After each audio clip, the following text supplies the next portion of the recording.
This is the story of how Russia was defeated in its first war against the British. It's a story most Russians don't know because it's a story of shame. So today we're going to do something different.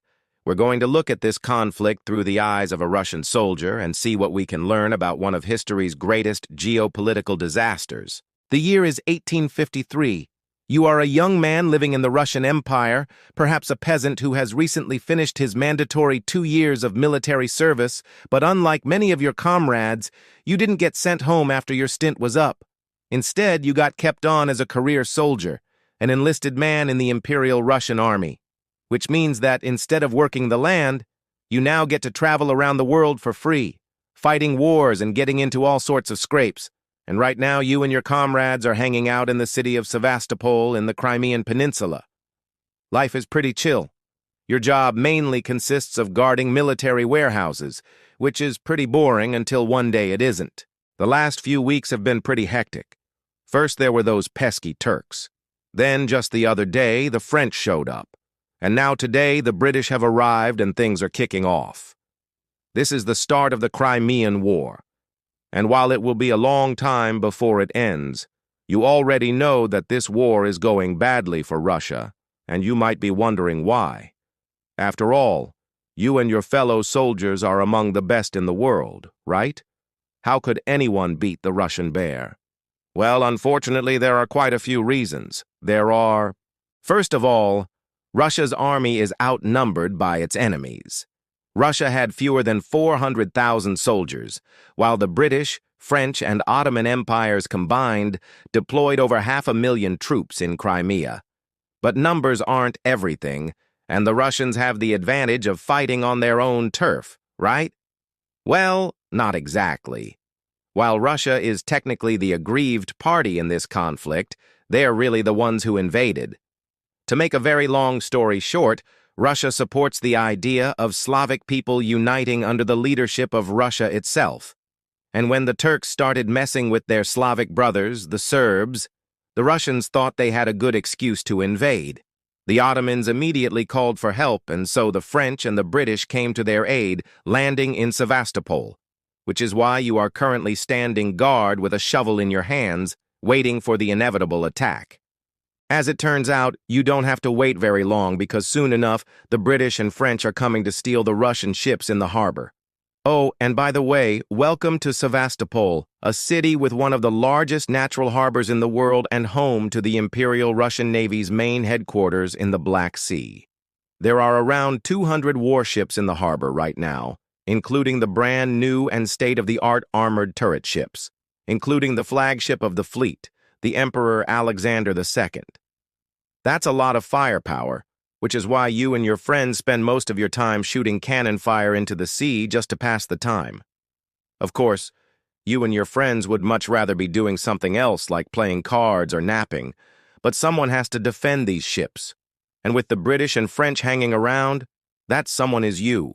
Unfortunately for you, while you are indeed a brave and glorious defender of the Russian motherland, you're also severely underprepared. Like many Russian soldiers, you've never actually seen combat before, and you have no idea what you're doing. And even if you did, you couldn't really do anything anyway. The reason? This shovel. Shovels were standard issue for Russian soldiers in this period, not because they were expected to dig trenches, but because that's all they would be issued if they were captured. You see, Russia was short on rifles and ammunition, but they had plenty of shovels. It was cheap, easy to manufacture, and useful in case the enemy needed to dig a latrine. Plus, it would prevent Russian prisoners of war from doing any damage to themselves or others. And given the sorry state of the medical services in the Russian army, the last part is probably the most important. You try your best to ignore the French and British landing parties. It's really none of your concern. You're here to defend the ships, and that's what you'll do. But then some officers show up and tell you to grab your shovel and go outside the walls of Sebastopol and meet them on the shore. You and your buddies exchange uneasy glances. You all know what this means. It's time to fight. And what follows is a massacre. You and your fellow defenders charge out of the city with your shovels raised high in the air, shouting, "Hurrah!" at the top of your lungs. For a second, you feel invincible. But that feeling doesn't last long because as you charge towards the enemy lines, you suddenly realize that this whole war might have been a bad idea. First of all, this terrain is awful. You'd be better off fighting in the jungle or the desert, anywhere but here. You remember why the Army High Command chose Sevastopol as the main base of operations. You had one of the largest navies in the world. You could control the Black Sea and block any enemy reinforcements. But as it turns out, you're really bad at controlling the sea.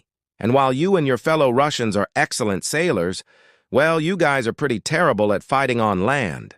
But the biggest problem you have is this shovel.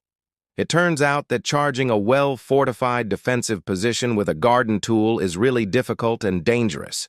And while you and your friends are courageous, shovels simply aren't good enough to break through the enemy lines. And that's when the realization hits you. This war might be unwinnable. The British and French are simply too strong and too well prepared. They have hot meals delivered to them fresh from their ships, while you and your friends have been subsisting on stale biscuits and tea for weeks. Their guns are more accurate, they have better uniforms and equipment, and they seem to know what they're doing, which means that sooner or later you and your friends will be captured. When that happens, you find yourself thrown into a filthy prison camp along with hundreds of thousands of other Russian soldiers. You survive on stale bread and water and spend your days watching your friends slowly starve and die all around you. A few months later, you're liberated and return to Russia, broken in body and spirit, disillusioned with the army and the Tsar who betrayed you. The Crimean War is over and Russia lost. So why haven't you heard of this catastrophe before? It's because while the Russians lost the war, they won the peace. In the aftermath of the conflict, the Army High Command blamed incompetent generals and the corrupt system for their defeat, resulting in massive reforms, especially in the Navy, which created a military powerhouse that would play a key role in defeating the Germans in World War II. But this victory in the future is of little consolation to you. After all, you have nothing to show for your service except for a limp and a pension, and you'll never get the respect and recognition you deserve. If you think this is a sad story, wait till you hear the next one. See, the thing is, this isn't a story. This is history. This is the story of millions of Russian soldiers who fought and died in the Russo-Japanese War of 1904-1905, a forgotten conflict which was a complete and total disaster for the Russians. Not only did they lose the war, they lost it against Japan, a country they believed to be weak and inferior, and they were utterly humiliated by their defeat. So in today's video, we're going to dive deep into this conflict and try to understand how the Russians lost their first modern war. If you enjoyed this episode, make sure to subscribe to my channel and join our growing community. Every week we release a new video looking at the history of a nation through the life of an ordinary person. Now check out the link below to watch another episode.